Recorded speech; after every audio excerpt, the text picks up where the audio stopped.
ಜೈಲಲ್ಲಿರುವಂತಹ ದರ್ಶನ್ ಮನೆಯೂಟಕ್ಕಾಗಿ ಹಪಹಪಿಸ್ತಾ ಅರ್ಜಿ ಮೇಲೆ ಅರ್ಜಿ ಹಾಕ್ತಾ ಇದ್ರು. ಅರ್ಜಿಗಳು ತಿರಸ್ಕಾರ ಆಗೋದು ಮುಂದುವರಿತಾ ಇದೆ.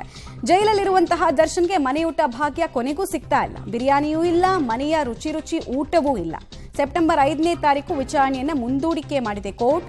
ನಟ ದರ್ಶನ್ ನೀಡಿದ ಮನವಿಯನ್ನ ತಿರಸ್ಕಾರ ಮಾಡಲಾಗಿದೆ. ಮನೆ ಊಟವನ್ನ ಕೋರಿ ದರ್ಶನ್ ಅರ್ಜಿಯನ್ನ ಸಲ್ಲಿಕೆ ಮಾಡಿದ್ರು.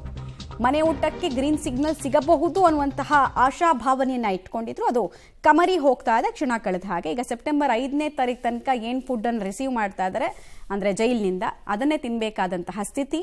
ಇದಕ್ಕೆ ಕೋರ್ಟ್ ಹಲವು ರೀಸನ್ಸ್ಗಳನ್ನ ಕೂಡ ಜೈಲಾಧಿಕಾರಿಗಳಿಂದ ಕೇಳಿತ್ತು. ಜೈಲಾಧಿಕಾರಿಗಳ ವಿವೇಚನೆಗೆ ಕೂಡ ಇದನ್ನು ಬಿಡಲಾಗಿತ್ತು. ದರ್ಶನ್ ಮನವಿ ತಿರಸ್ಕಾರಕ್ಕೆ ಕಾರಣಗಳೇನು ಅಂತ ನೋಡೋದಾದ್ರೆ, ಪೌಷ್ಟಿಕಾಂಶ ಕೊರತೆಯ ಬಗ್ಗೆ ಯಾವುದೇ ದೂರುಗಳು ಇಲ್ಲ, ಇದೊಂದು ವಿಚಾರ. ಇನ್ನೊಂದು, ಮನೆಯ ಊಟದ ವ್ಯವಸ್ಥೆಗೆ ಅನುಮತಿ ನೀಡೋದಕ್ಕೆ ಅವಕಾಶ ಜೈಲಿನ ಮ್ಯಾನ್ಯುಯಲ್ ಪ್ರಕಾರ ಇಲ್ಲ, ಜೈಲಿನ ಮ್ಯಾನ್ಯುಯಲ್ ಆಕ್ಟ್ ಪ್ರಕಾರ ಇಲ್ಲ. ಸೊ ಅದನ್ನಲ್ಲಿ ಹೇಳಲಾಗಿದೆ. ವೈದ್ಯಾಧಿಕಾರಿಗಳು ಯಾವುದೇ ಶಿಫಾರಸನ್ನು ಮಾಡಿರೋದಿಲ್ಲ ಅನ್ನೋದನ್ನ ಕೂಡ ಕೋರ್ಟ್ ಗಮನಕ್ಕೆ ತರೋ ಕೆಲಸವನ್ನ ಜೈಲಾಧಿಕಾರಿಗಳು ಮಾಡಿದ್ದಾರೆ. ದರ್ಶನ್ಗೆ ಯಾವುದೇ ರೀತಿಯ ವಿಷ ಆಹಾರದ ಸಮಸ್ಯೆ ಕೂಡ ಈ ಊಟ ಸೇವನೆಯಿಂದಾಗಿ ಆಗಿಲ್ಲ ಅನ್ನೋದ್ರ ಅಬ್ಸರ್ವೇಷನ್ ಕೂಡ ಮಾಡಲಾಗಿದೆ.